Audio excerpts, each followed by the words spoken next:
Good evening, my name is Garrett and welcome to The Last Call. Tonight's final drink is from Basil Hayden. This is their Kentucky Straight Bourbon Whiskey, partially finished in red wine casks, coming in at a 40% ABV, no age statement. So I've been making my way through Basil Hayden's offerings and I really wasn't a big fan of the original Basil Hayden, but the subtle smoke, the toast, and the dark rye are really good bottles in my opinion. And this is a more recent release here in 2022. And I'm like, okay, they're batting 3 of their 4 bottles I'm really enjoying. So I as soon as I could get to a place that had this, I knew I had to snatch it up. So as far as we know, this is essentially just partially finished in wine casks from California.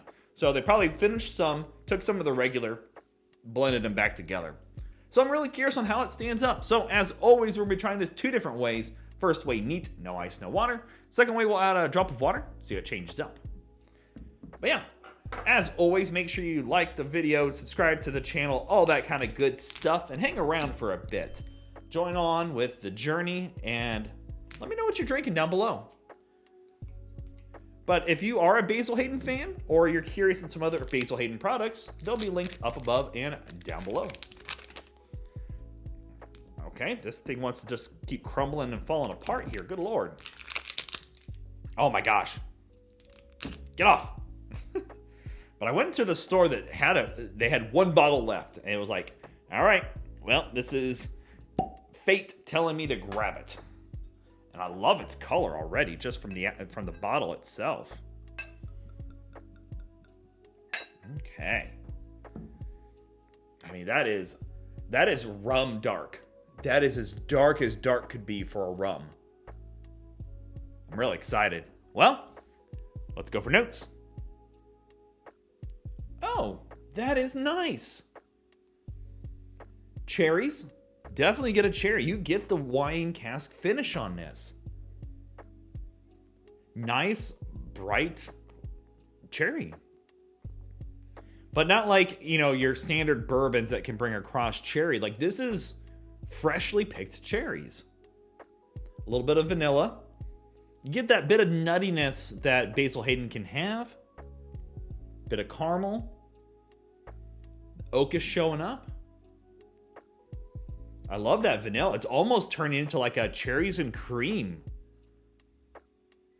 Oh yeah. I really like that. No real ABV on the nose. And the cherry is now turning a little more tart. Yeah. Oh, that's a beautiful nose. Wine cask finish things can go many different ways. I've had some really good ones and I've had some not so good ones. I'm looking at you, Johnny Walker. Your wine cask finish wasn't that great. Nonetheless, let's go for taste.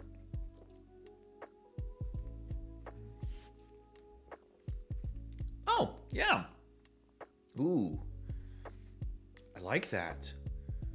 Sweet. It's like cherry juice almost. There's the Basil Hayden nuttiness. A little oak, a little sweetness. It goes a little dry like a wine does. That's really nice. Wow.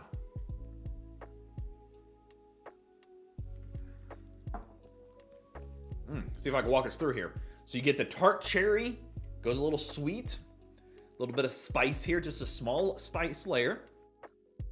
Swells a little bit with a bit of that oak and the vanilla. The vanilla is really prominent here in the mid palate. And it just keeps riding out, getting a little cherries and vanilla and the oak, a little bit of spice. And here in the finish, it goes a little dry, but you're still left with that dark cherry, little tartness. And the vanilla's kind of gone away, but you're left with that little bit of spice in there. I'd say like a bit of cinnamon, but a little bit of rice spice, more or less. That's actually really good. I don't know who blended this, but they did a good job on it. Yeah. No ABV, nothing harsh, no bites or anything. It's very well rounded. That's probably one of the better wine cask finished bourbons I've had in a while. That's really good. All right. I'm happy with this. Try a little bit of water. Let's see what changes up here.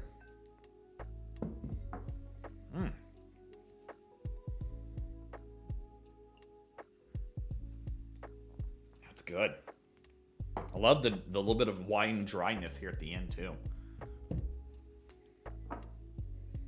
All right, let's see what the water does. Ooh. Gives a lighter, just more fruitiness versus a cherry note. That's just as nice though. No real ABV, no sharpness on that. Bit of oak is definitely showing up. That bit of dry dustiness is there now too. It's nice. Honestly, this is more or less what I was expecting at the beginning. This has so much more wine characteristics in it. The neat version is eons ahead of that. Yeah. This just goes a little more simple with a little more fruit generalization to it. Well, let's go for taste.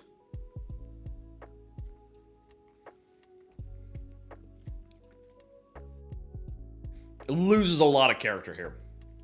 You still get that bit of cherry. It's a little dry. It goes a little more simple. You get that grain dryness on there, that bit of musty note. Almost like cellar. It's like a dry cellar kind of mustiness. You don't really any vanilla. You get the spice. But I don't know if I've been able to tell if this was a wine cask finish with that taste. It goes a little more simple, a little sweet, and it's still not bad, but it does lose that identity that made it so unique over here. It just goes a little simple with that bit of fruit sweetness in there. It's still not bad. As always, it doesn't matter what you drink or how you drink it, as long as you enjoy it. I think the neat version is so far advanced compared to the water version. All right, with that all being said, let's talk about market price, because we all know market price is market price, and it's always going to vary. I ended up paying about $50 for it. It's $49.99. And being that it's a brand new thing out in the market, this is the cheapest I found it. Everywhere else had it for $60, so $59.99. So $50 I think is a little high for it still. It is a special edition. Supposedly this is only a limited release of it, and that's why I really wanted to grab it. But I will say this, if it was $45, I wouldn't be as critical on that price. I don't think it's too far off of that 50. I think 45 would be fine.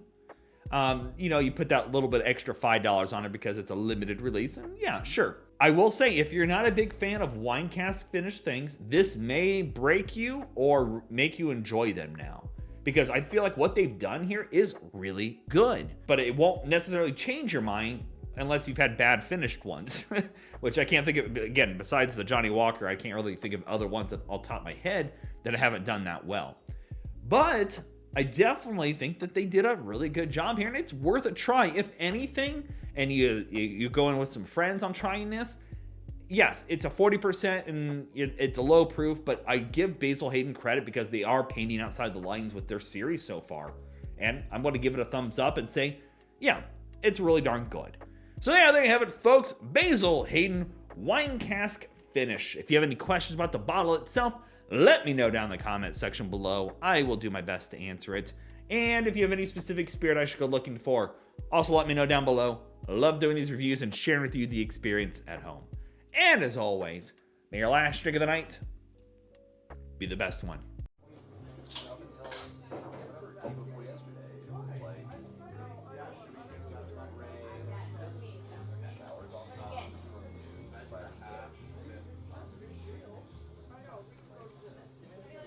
I really like it might